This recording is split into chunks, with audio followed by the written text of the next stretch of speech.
Hi everybody, welcome to Inkvid.com. I'm Adam. In today's video, I'm going to show you all the adjective types.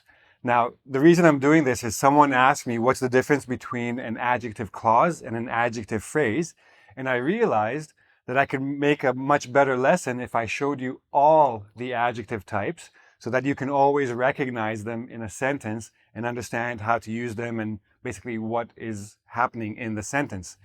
So I put these into three categories that I'm going to discuss. We're going to have simple adjectives, and there are 13 of them, and I'll show you what those are. Adjective clauses and adjective phrases. Okay, so let's start with the simple adjectives. And keep in mind that this word simple, this is just my word. They're actually not that simple. So just make sure you understand. Also, I'm going to give you some sort of technical names for all of these adjectives. If you look at different grammar books, they may use different words. They may use limiting adjectives or what's another one they use? Determiners. All of these are fine. Don't worry about the technical word, the technical grammar words. Make sure you understand what is actually happening. It's more important to understand that than the technical grammar terms which don't actually mean anything because you won't use them, except in English class. So, let's start. So I'm going to call this one descriptive. Descriptive is the common adjective that everybody knows. It's also called attributive because you're giving a noun an attribute, right? Because this is what adjectives do.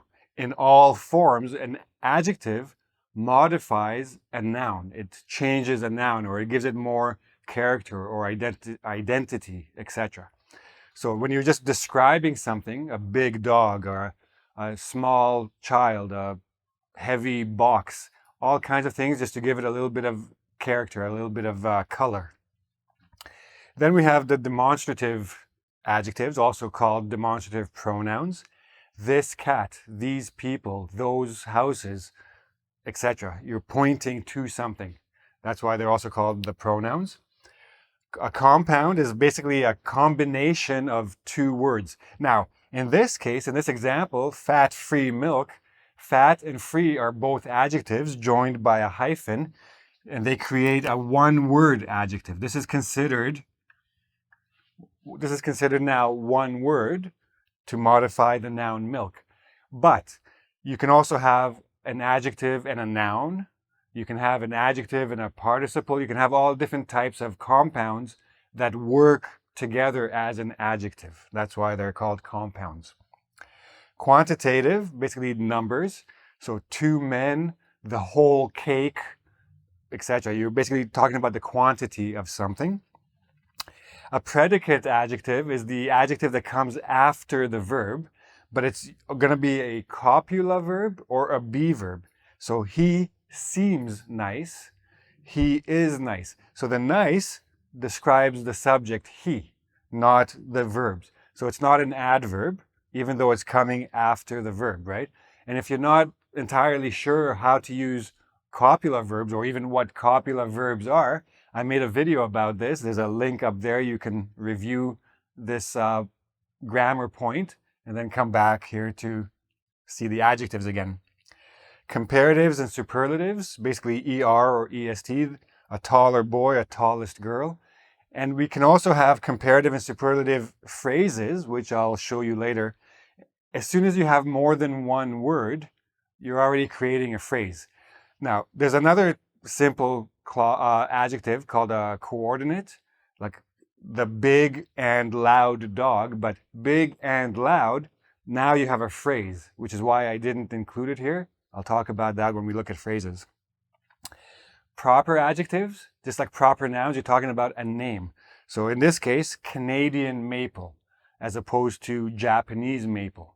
So you can have country names, city names, people names, a Shakespearean play, Parisian night, etc. All kinds of different things, as long as it's the name and it has the capital at the beginning, even in the middle of the sentence.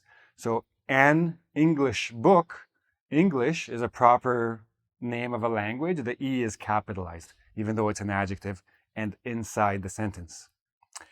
Indefinite means it's not entirely clear. It's not a specific number or quantity.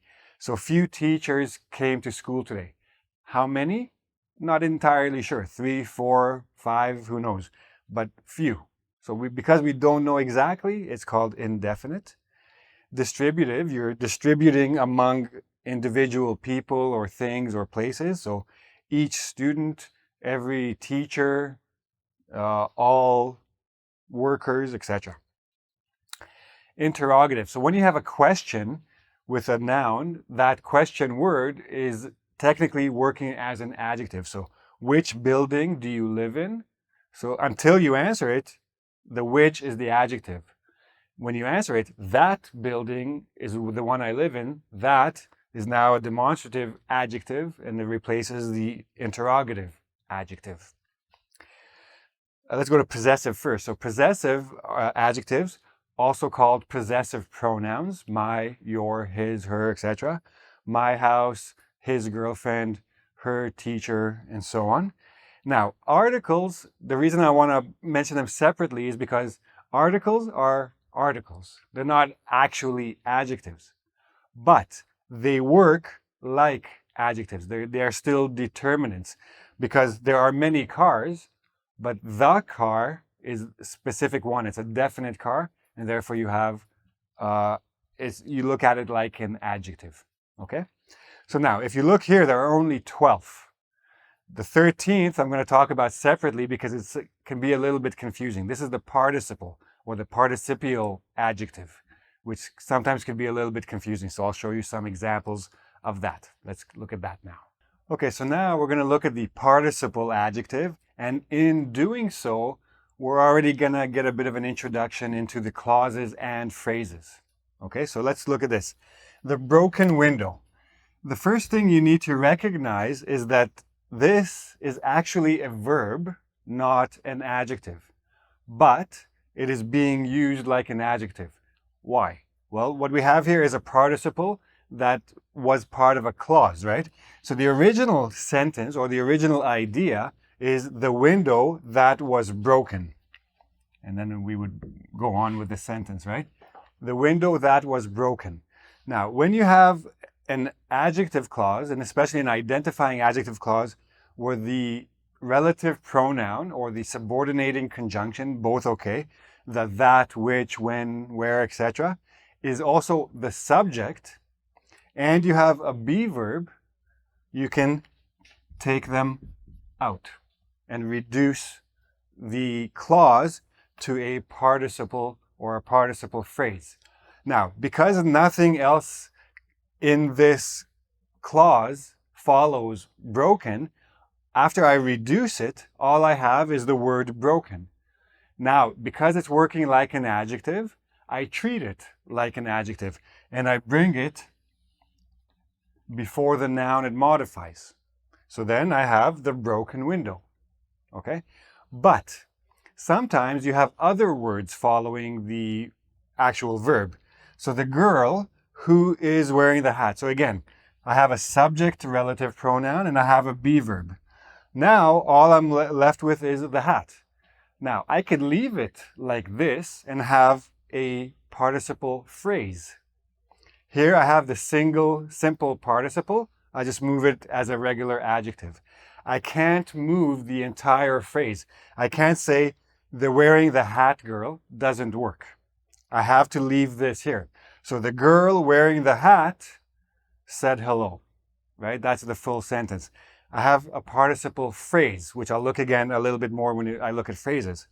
But if I want to move it like an adjective, then I can create a compound. The hat-wearing girl said hello. Now, a little bit forced, a little bit strange, but correct. Technically, this is correct. I can leave the phrase. I can go to a compound adjective before the noun. Both okay. But participle, participle, participle. Past participle, present participle. Passive participle, active participle. These are all the names that you might hear when you're learning all this stuff in your English class. But all of these work like adjectives, and that's why I separated them a little bit just to show you so it's not too confusing.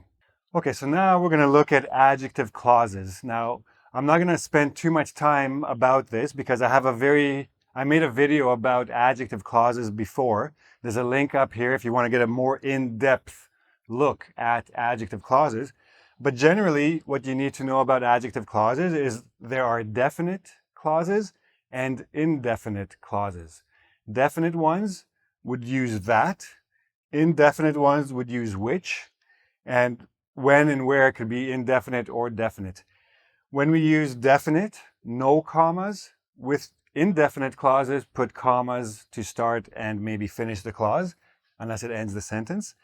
And these are the relative pronouns you're going to use. Now, I could add why, but the only time you're going to use why is the reason why I did this, but you don't need to use why. The reason I did this is enough. So these are the relative pronouns, and just a couple of examples. The house that I bought doubled in value. So that I bought,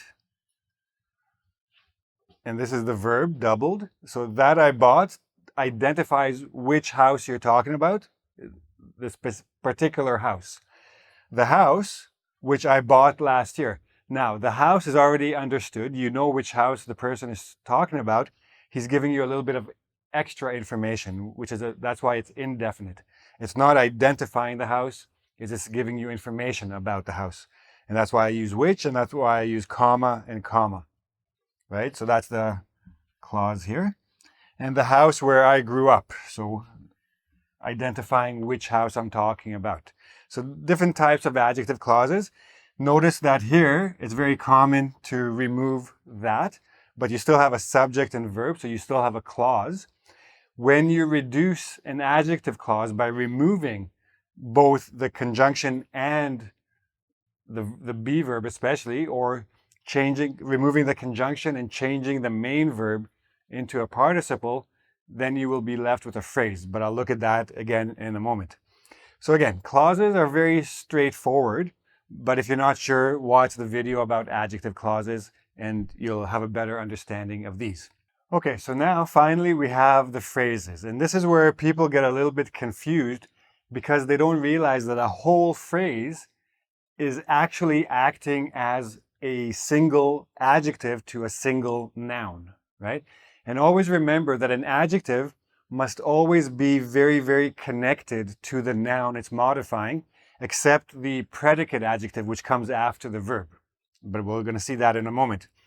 So a very common adjective phrase, or phrase that acts as an adjective, is a prepositional phrase. The man with the cane walked slowly. So with the cane is a prepositional phrase because it begins with a preposition, and the whole phrase modifies the man. In this case, it identifies which man I'm referring to. So it's very important to recognize the whole phrase doing that. Now, the same sentence, the man using the cane, same idea, but here I had the man who, let's say, is using or was using, it's not important. The rest of the sentence will identify the context and the tense. The man who is using the cane, and then I remove the relative pronoun and the be verb. I'm left only with the participle and everything else. And this participle phrase now modifies the man and identifies which man I'm referring to again. Okay? So that's your participle phrase. Then you have your comparative. Jake is what? Taller than Steve. Now here, I have the adjective, but I also have the completion of the comparison. Taller than something or someone, right? Or the tallest in the class also works the same way. So you can have a comparative or a superlative phrase to modify Jake, right? And again, it's following the be verb and it's working like a predicate adjective as well at the same time. An adverbial phrase basically means you're adding an adverb to the adjective. So the adverb modifies the adjective, and together the adverb and the adjective modify the noun. So the show was too long. So too modifies the long. It wasn't just long, it was too long. And now the whole phrase modifies the show because it's coming after the be verb, again, like a predicate adjective. But this whole combination modifies the noun show. But if you want to put it before, the increasingly popular band was late for their concert. So increasingly modifies popular. Increasingly popular modifies the band. It tells you something about the band and it's working like a descriptive adjective. Again, I'm only showing you with 2 words, but you can have more. The very hotly debated topic was taken up in class. Very hotly debated topic, that's your debated is the entire phrase. Topic is your noun that's being modified, and then you go on to your verb. And lastly, we have the coordinate. Now, I mentioned this as part of the simple ones, but because there's a group of words, don't think of it as a simple adjective, think of it as a phrase. The tall, thin tree. Even if you have simple adjectives, but you're putting them in a list and they're both modifying tree, then they become a phrase because there's more than one word. The expensive but delicious steak. So here I have two simple descriptive adjectives, but they're joined with a conjunction to show a bit of a contrast. But all of them, this whole expression, this whole phrase, modifies steak, and therefore it's a coordinate phrase, coordinate adjective phrase. Okay? So there you go. That's all the adjectives that you're going to be seeing, or again, a little bit different when you're reading and when you're listening to somebody speak. You're not going to think about all this stuff as you're listening, but when you're reading, when you're writing, it's very important to know all the tools that you have, right? You don't have to write everything in the same style, subject, verb, object, subject, adjective, verb, object. Like, once you have tools, you can build more beautiful things, right? You have a very powerful tool now with all the adjective types. Use them. And that's the key. Don't just watch the video, take the quiz, and then, okay, forget about it.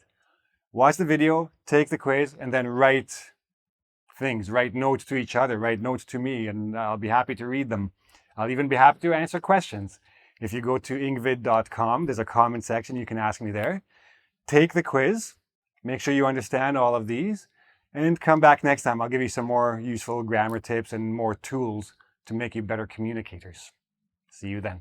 Bye-bye.